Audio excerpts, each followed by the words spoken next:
Selamın aleyküm Allah dostları. Menkıbeler Kitabı kanalına hoş geldiniz. Bugün sizlere bir babanın oğullarıyla sınanacağı bu hikayeyi anlatmak istedim. Şimdi kulaklığınızı takıp arkanıza yaslanın ve gözlerinizi kapatıp bu hikayenin keyfini çıkarın. İyi dinlemeler. Halife Harun Reşit döneminde Bağdat çarşılarından birinde büyük bir tüccar yaşardı. Adı Ömer bin Süleyman'dı. Ülkenin en zengin tüccarlarından biriydi. Dükkanları, kıtalar aşan kervanları, altın, gümüş ve mücevher dolu hazineleri vardı. Buna rağmen çok sevdiği eşini kaybettikten sonra lüks bir konakta yalnız yaşamaya başlamıştı. Ömer'in iki oğlu vardı. Biri Halit, diğeri Said. Her ne kadar altın kaşıkla doğmuş olsalar da babaları onlara bolca para harcamıyordu. Bu yüzden arzuladıkları lüks hayatı yaşayamıyorlardı. Ömer, onlara paranın bir nimet ve emanet olduğunu öğretmek istiyordu. Boş şeyler uğruna harcanmaması gerektiğini anlatmak istemişti. Ama onlar onun bu hikmetini anlamıyor. Onu cimri bir adam olarak görüyorlardı. Babalarının servetini çocuklarını onurlandırmaya tercih ettiğini düşünüyorlardı. Halit ve Said zaman zaman babalarını ziyaret ediyorlardı. Ama bu ne sevgi ne de özlem içindi. Her gelişlerinde yeni bir istekle geliyorlardı. Arkadaşlarıyla eğlenmek ve oyun oynamak için para, girişmek istedikleri ticaret için borç ya da daha gösterişli evler, köleler ve cariyeler almak için hibe. Babaları isteklerini reddettikçe evlerine dönüp eşlerine olan öfkelerini dile getiriyorlardı. Halid'in eşi, Leyla, sert mizaçlı bir kadındı. Kocasının babasına karşı zayıflığını küçümsüyor. Ona sürekli çok geç olmadan babasının servetini elde etmek için bir yol bulması gerektiğini söylüyordu. Said'in eşi de benzerdi. Adı Nesime'ydi. Her fırsatta eşine göz kırpar. Onu bu konuda ima dolu sözlerle yönlendirirdi. "Fakir öleceğim," diyordu Halit. "Babam ise her şeye sahipken beni bundan mahrum bırakıyor." Ama Ömer bin Süleyman, yalnızlığına ve hüznüne rağmen sadık hizmetkarı Abdurrahman sayesinde biraz teselli buluyordu. Abdurrahman zeki ve vefalı bir adamdı. Efendisini parası için değil, ona duyduğu merhamet ve yılların dostluğu için seviyordu. Sarayın işlerini büyük bir titizlikle yürütüyor. Efendisine her türlü rahatlığı sağlıyordu. Her gece onunla birlikte oturur. Eski zamanlardan hikayeler ve ataların hikmetli sözleriyle onu avuturdu. Bir gece Ömer bin Süleyman konağının büyük salonunda fener ışıklarının altında otururken kalbinde bir ağırlık hissetti ve yorgun bir sesle Abdurrahman'a dedi ki, "Ey Abdurrahman, günlerin bana hızla geldiğini hissediyorum. Ölümüm yakın olabilir. Fakat beni asıl üzen şey, çocuklarımın beni sadece servetim için sevmeleri." Abdurrahman ona hüzünle bakarak cevap verdi. "Bunu söylemeyin efendim. Belki günün birinde zaman onları da doğru yola getirir." Günler geçti. Halit ve Said'in babalarına karşı öfkesi büyüyordu. Zira babalarının elindeki serveti kendi hakları olarak görüyorlardı. Eşlerinin kışkırtmalarıyla kalplerinde ihanet ve tuzak fikirleri yeşermeye başladı. Fırtınalı bir gecede iki kardeş Said'in evinde toplandılar. Eşleri Leyla ve Nesime de onların hilesine ortak olmuştu. Leyla dedi ki, "Daha ne kadar bekleyeceğiz? Babanız hayata ve parasına öyle bir sarılmış ki sanki hiç ölmeyecek." Nesime dedi ki, "Fark etmiyor musunuz? Eğer daha uzun yaşarsa belki tüm servetini sadakalara ve ticarete dağıtacak. O zaman hiçbir şey kalmayacak." Halit dedi ki, "Peki ama ne yapabiliriz? Biz onu öldüremeyiz ki." Said dedi ki, "Ama onu öldürmek şüphe uyandırır." Leyla devam etti, "Peki, hayatta bırakıp ne yapalım? Çözüm ne o zaman?" Nesime devam etti, "Eğer ıssız, uzak bir yere götürülse, ne yiyecek ne su bulsa, ne kadar dayanabilir ki?" Leyla devam etti, "Evet, onu evden çıkarıp çöle bırakalım. O zaman günleri sayılı olur." Halit ve Said birbirlerine baktılar. Sonra başlarını sallayarak planı kabul ettiler. Ve hain planlarını uygulamaya koyulmaya başladılar. Ertesi gün iki kardeş babalarının evine geldiler ve ona sahte bir sevgi gösterdiler. Ömer'in daha önce hiç alışık olmadığı türden. Halit babasına, "Babacığım, görüyoruz ki artık iyice zayıf düştün. Yalnız yaşaman çok zor." Said, sahte bir nezaketle, "Evet, biz de düşündük. Senin için en iyisi, ticaretin ve şehrin gürültüsünden uzak, daha sakin bir yere taşınman olur."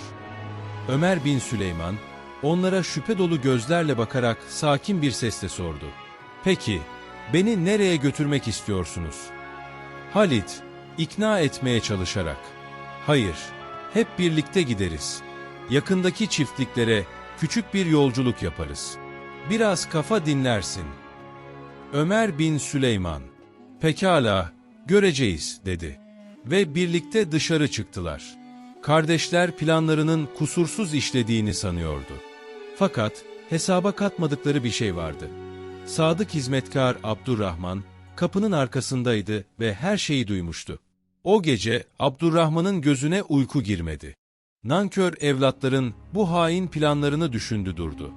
Onları büyüten, bu zengin hayatı inşa eden adamı nasıl olur da babalarını böyle bir sona layık görürler? Ama Ömer bin Süleyman'ı hemen uyarmak istemedi. Belli ki çocukları onu sözleriyle kandırmıştı. Bu yüzden temkinli olmaya ve her şeyi dikkatle gözlemlemeye karar verdi. Sabah olunca Halit ve Said babalarının evine geldi. Yine sahte bir ilgi ve şefkatle davrandılar. Halit, "Babacığım, yolculuğa hazır mısın?" dedi. Ömer bin Süleyman, "Evet, ama Abdurrahman da benimle gelecek," yanıtını verdi. Said'in yüzü gerildi. Ama kendini toparlayıp sahte bir nezaketle dedi ki, "Babacığım, bu yolculukta bir hizmetkara ne gerek var? Biz senin yanındayız, her şeyle ilgileniriz." Ömer bin Süleyman, "Ancak onun yanımda olmasıyla rahat ederim," dedi. Bu söz üzerine Halit ve Said, isteği reddetmenin şüphe uyandıracağını fark ettiler. Abdurrahman'ın da gelmesini mecburen kabul ettiler. Hep birlikte atlara bindiler ve yola çıktılar. Yol, çöllerden ve bahçelerden geçiyordu. Ömer çevresine bakıyor, kalbi hızlı hızlı atıyordu. Çünkü içinde bir gariplik olduğunu hissediyordu. Saatler süren yolculuktan sonra dağlarla çevrili, rüzgarların kuşattığı ıssız bir yere ulaştılar. Halit, babasına dönerek, "Babacığım, hadi burada biraz dinlenelim ve yemek hazırlayalım," dedi. Atlarından indiler. Büyük bir kayanın gölgesine oturup dinlenmeye başladılar. Ömer, Abdurrahman'la konuşurken Halit ve Said birbirlerine bakıştılar. Sonra aniden ayağa kalktılar. Babalarını güçlü bir şekilde kaldırıp yere fırlattılar. Ömer, "Ne yapıyorsunuz?" dedi. Said, sert bir sesle, "Hayatına son veriyoruz baba. Artık servetini miras alma vaktimiz geldi," dedi. Abdurrahman hemen efendisini korumak için atıldı. Ama Halit kılıcını çekip bağırdı. "Sakın karışma, yoksa seni de onunla birlikte öldürürüz." Ömer gözlerini onlardan ayıramıyordu. Gözlerine inanamıyordu. Nasıl olur da evlatlar bu kadar nankör olabilir? Onu çölde yapayalnız bıraktılar ve kimse görmesin diye korkarak kaçtılar. Rüzgarlar şiddetle esiyordu. Ömer yerden kalkmaya çalıştı ama gücü kalmamıştı. Abdurrahman, efendisini ölüme terk edecek biri değildi. Hemen yanına koştu, onu sırtına aldı ve kayalıklar arasında bir sığınak aramaya başladı. Rüzgar dağların arasında uğuldayarak esiyor. Güneşin yakıcı ışınları Ömer bin Süleyman'ın yüzünü kavuruyordu. Ömer, yorgunluk ve bitkinlikle kendinden geçmek üzereydi. Abdurrahman ise tüm gücüyle onu taşıyor. Onları bu felaketten kurtaracak bir yer arıyordu. Abdurrahman nefes nefese dedi ki, "Efendim, lütfen pes etmeyin. Sizi kurtaracak bir yol bulacağım." Biliyordu ki bu çölde uzun süre kalmak mümkün değildi. Su ve yiyecek bulmaları şarttı. Ve saatler süren yürüyüşün ardından ufukta eski, unutulmuş bir şehrin harabeleri belirdi. Abdurrahman umutla oraya doğru koştu. Köşeye terk edilmiş bir yerde eski bir kuyu buldu. Hemen su çekti, nefes almakta zorlanan Ömer'e içirdi. Ömer, zayıf bir sesle şöyle dedi: Sen gerçekten vefalısın ey Abdurrahman. Bilmiyordum ki kalbindeki merhamet, evlatlarımınkinden daha büyükmüş. Abdurrahman, üzgün bir sesle. Efendim, çok konuşmayın, iyi olacaksınız, dedi. Ancak biliyordu ki Bağdat'a geri dönmek şarttı. Yoksa Ömer bu çölde hayatını kaybedecekti. Tam o anda, düşüncelere dalmışken, at nalı sesleri yaklaştı. Ve aniden büyük bir tüccar kervanı göründü. Bağdat'a doğru yol alıyordu. Kervanı, tüccarlar arasında ünlü bir isim olan Yahya bin Münzir yönetiyordu. Aynı zamanda Ömer'in eski bir dostuydu. Abdurrahman hemen öne atıldı. Atların önüne geçerek yüksek sesle bağırdı. "Kervanı durdurun. Efendim, Ömer bin Süleyman ölmek üzere. Lütfen yardım edin." Yahya bin Münzir bu sözleri duyar duymaz hemen atından indi, koşarak Ömer'in yanına gitti. Ömer gözlerini güçlükle açtı ve fısıldadı. "Yahya, kardeşim, evlatlarım, bana ihanet etti." Yahya, öfkeyle, "Yazıklar olsun onlara. Bir gün mutlaka bu yaptıklarına pişman olacaklar," dedi. Yahya hemen adamlarına emir verdi. Ömer'e iyi bakmaları ve Bağdat'a dönüş hazırlıklarını yapmaları için hazırlanmalarını söyledi. Çünkü oraya döndüklerinde evlatlarının elinden hakkını geri almak için bir yol düşüneceklerdi. Bu sırada Halit ve Said evlerinde oturmuş, bölüştükleri servetin keyfini çıkarıyorlardı. Artık babalarının çölde öldüğünden emindiler ve servete sonunda kavuşmuş olduklarını sanıyorlardı.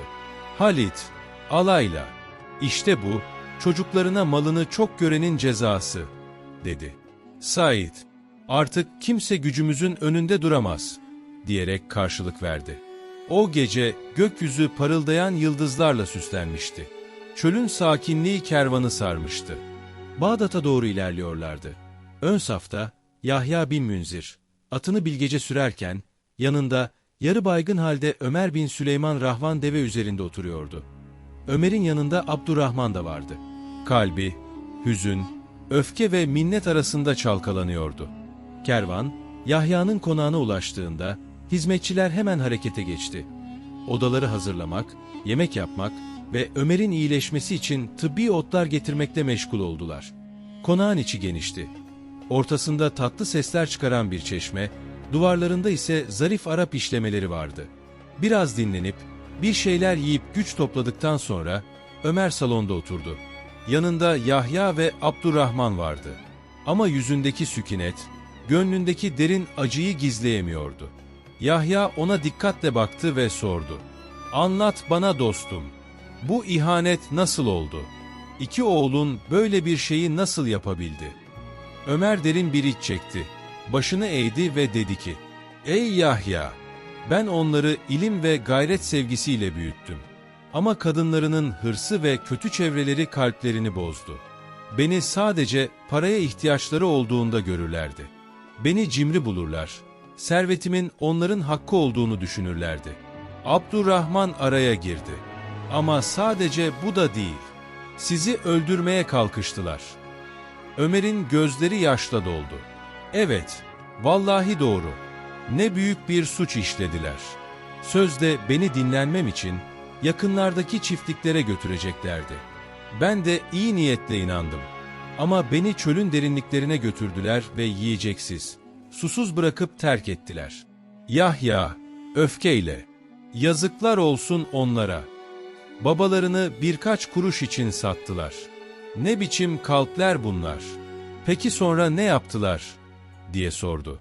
Ömer bin Süleyman, "Parayı paylaşmışlardır. Lüks içinde yaşamaya başlamışlardır. Benim öldüğümü ve asla dönmeyeceğimi sanmışlardır," dedi. "Ama Allah adildir ey Yahya ve beni yeniden hayata döndürdü. Bunun bir hikmeti var." Ömer bir süre sustu. Gözlerini Yahya'ya dikti.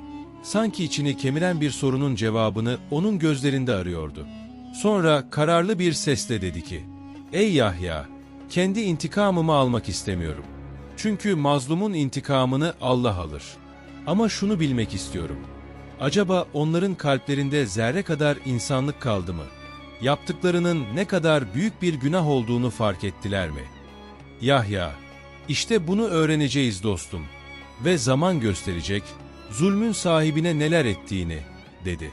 O gece Ömer bin Süleyman, dostu Yahya'nın evinde, odasında oturmuş, çocuklarının akıbetini düşünüyordu. Evlatlarım bu kadar acımasız nasıl olabilir, diye geçirdi içinden. Tam o sırada Yahya içeri girdi. Elinde soğuk suya batırılmış bir pamuk demeti vardı. Sakince Ömer'in alnına koydu ve yumuşak bir sesle dedi ki, "Sakin ol dostum, üzüntü geçmişi değiştirmez. Sadece bedeni zayıflatır, ruhu yıkar." Ömer üzgün bir şekilde, "Söyle bana Yahya, haklarımı nasıl geri alacağım? Evlatlarımla nasıl yüzleşeceğim? Şimdi beni öldü sanıyorlar. Mallarımı da ellerine geçirdiler. Ne yapmalı?" dedi. Yahya, gizemli bir ifadeyle, "Peki ya onları görmek ister misin?" Ömer, yorgun bir sesle "Bu mümkün mü?" diye sordu. Yahya, "Yarın pazara gideceğiz. Kendi gözlerinle onların ne hale geldiklerini göreceksin," diyerek cevap verdi. Ve ertesi gün, Ömer kılık değiştirerek fakir bir adam gibi giyindi. Yahya ve Abdurrahman'la birlikte kasabanın pazarına doğru yola çıktılar. Orada ise şaşırtıcı bir manzara onları bekliyordu. Halit ve Said, pazar yerinde şatafatlı kıyafetler içinde yürüyorlardı. Etraflarında hizmetçiler ve muhafızlar vardı. Kibirli ve böbürlenerek davranıyorlardı. Sağa sola para saçıyor, gösterişli eşyalar satın alıyorlardı. Ömer içinden, gözlerinin değdiği her şey. "İşte bu, servetimle yaptıkları. Bana yaptıkları nankörlüğün sonucu. İşte bu," dedi.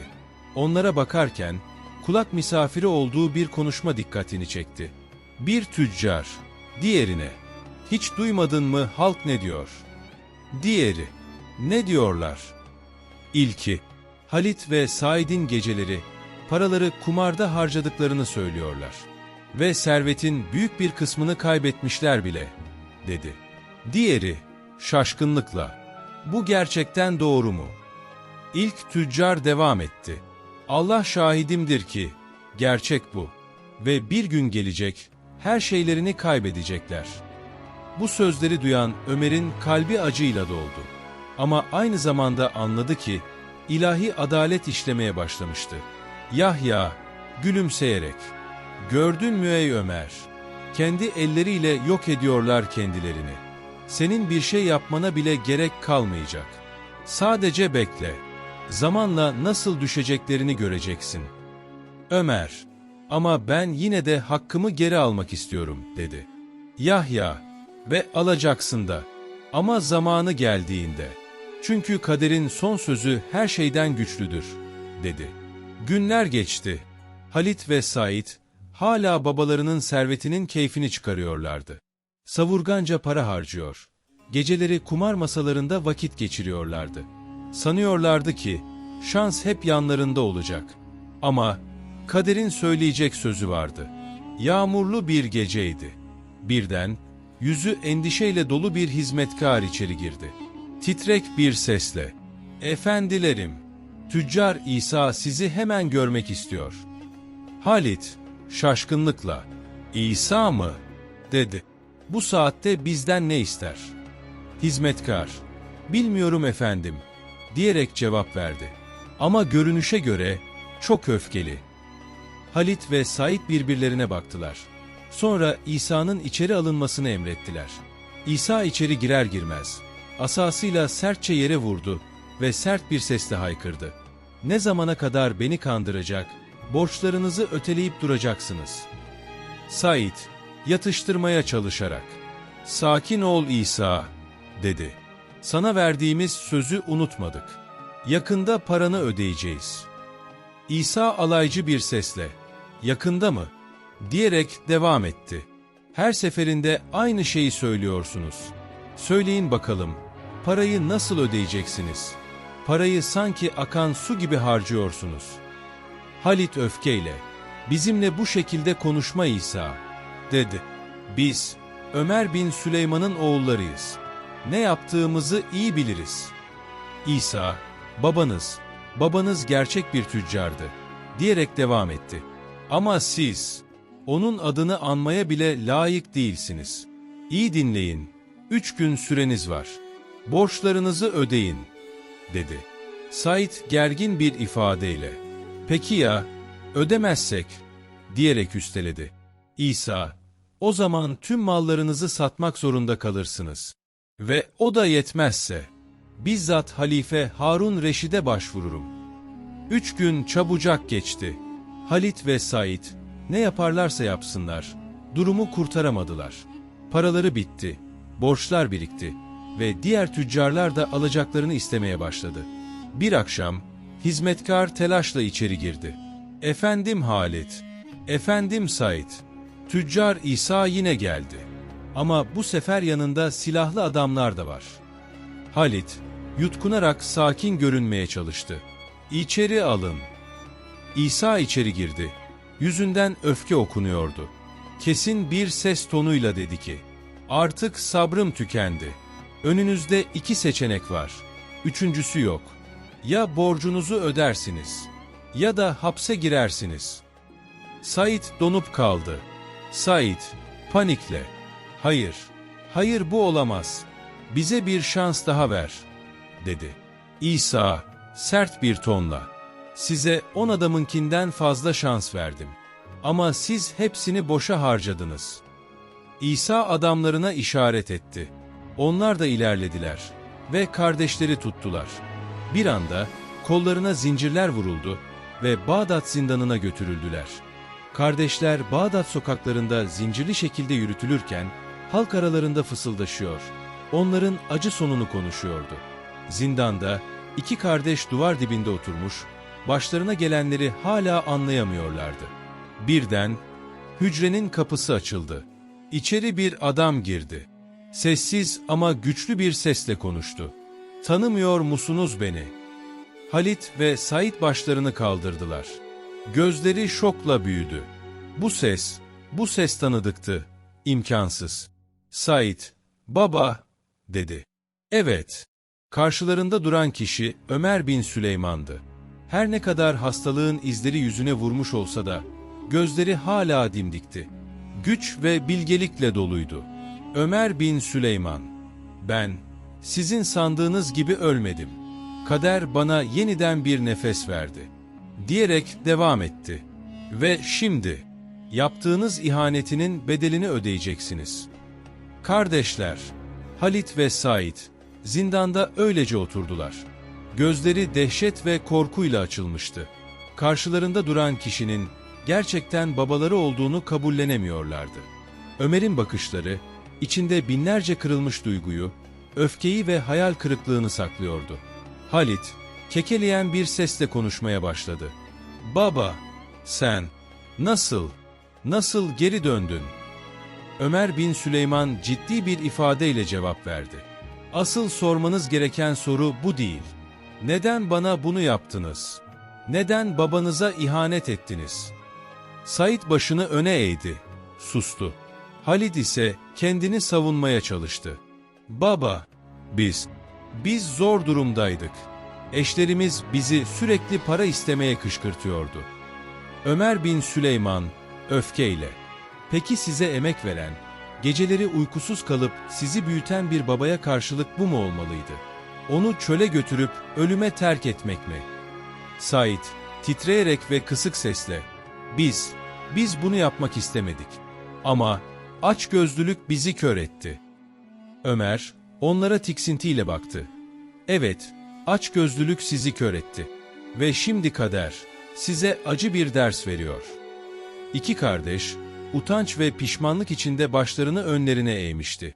Hücreyi ağır bir sessizlik kapladı. Bu sessizliği Ömer'in yumuşak ama güçlü sesi bozdu. Sizin için af dileyeceğim. Ama bir şartla. Bu söz üzerine Halit ve Said şaşkınlıkla başlarını kaldırdılar. Gözlerinde hem umut hem de korku vardı. Said, çekingen bir sesle, "Baba, her neyse, biz kabul ediyoruz. Her şartına razıyız," dedi. Said, umutsuzlukla, "Ne istersen, yaparız baba, her şeyi kabul ediyoruz," diyerek Said'in sözlerine katıldı. Ömer bin Süleyman, Sizden tek istediğim, gerçek bir tövbe edin ve yeni bir sayfa açın.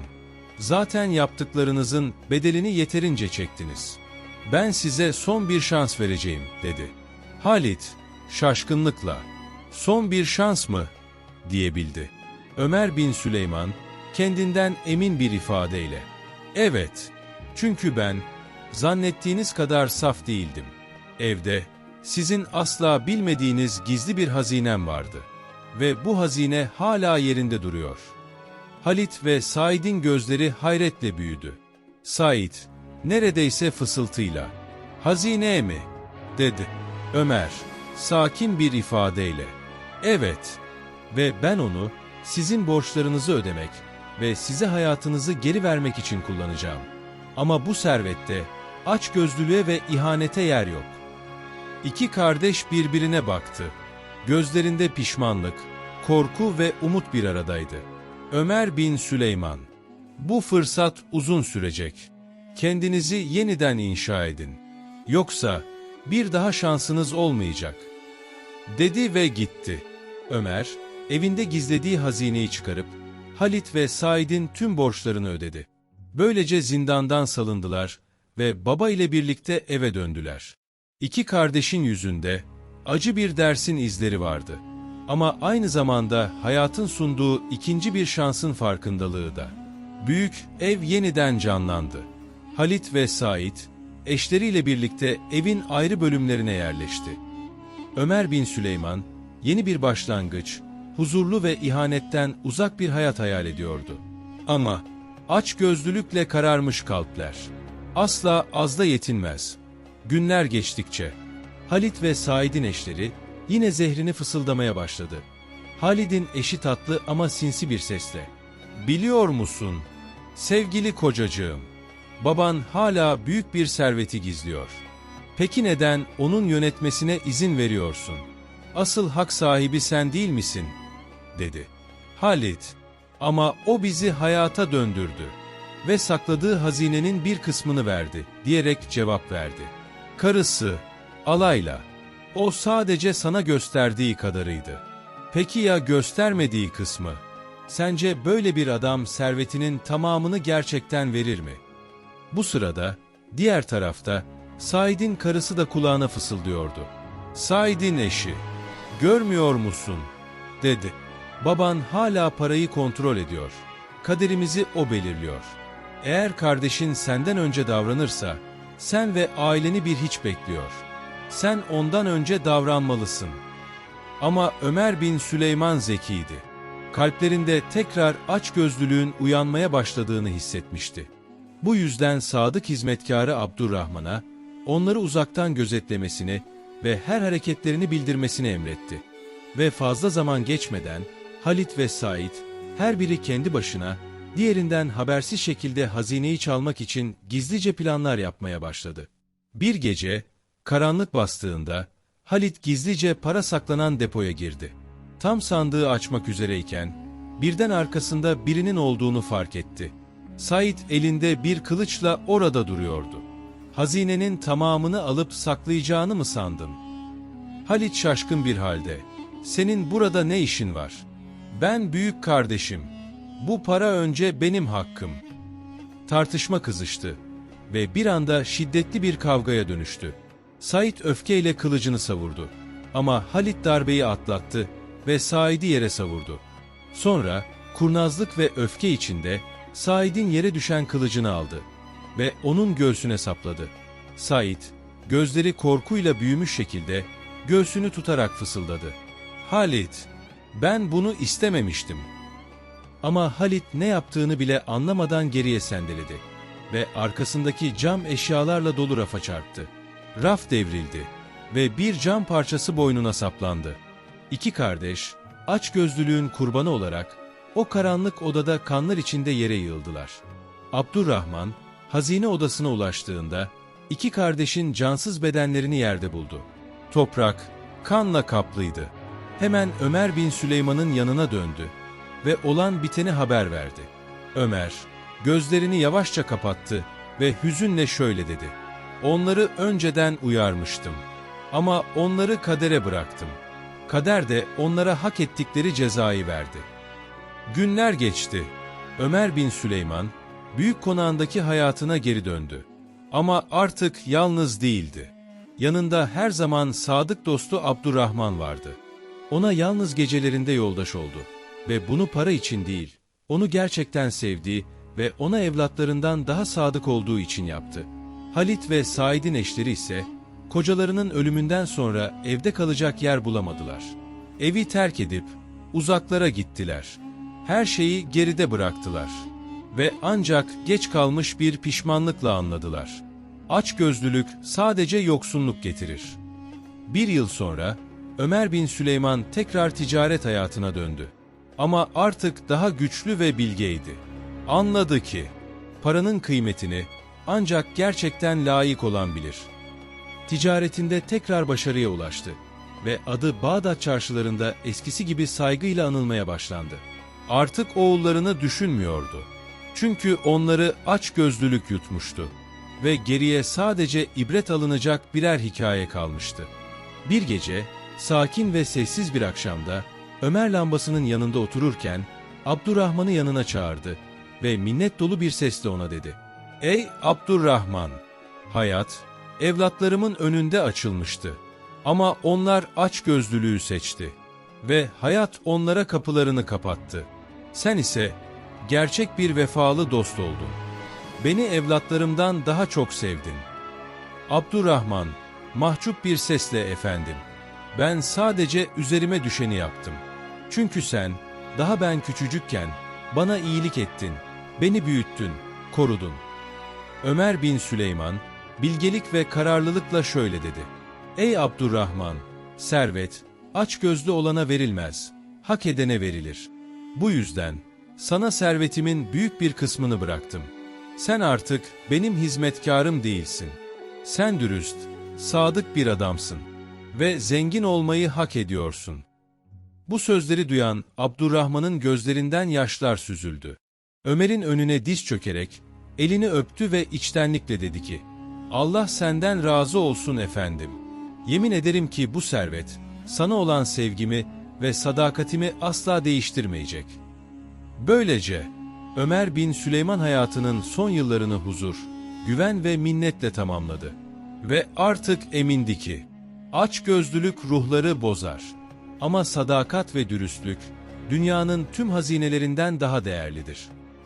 Ve böylece, kader, acı dolu bir bölümü kapattı ve hak edenler için yeni bir hayat sayfası açtı. Çünkü sonunda, geriye sadece gerçekten hak edenler kalır.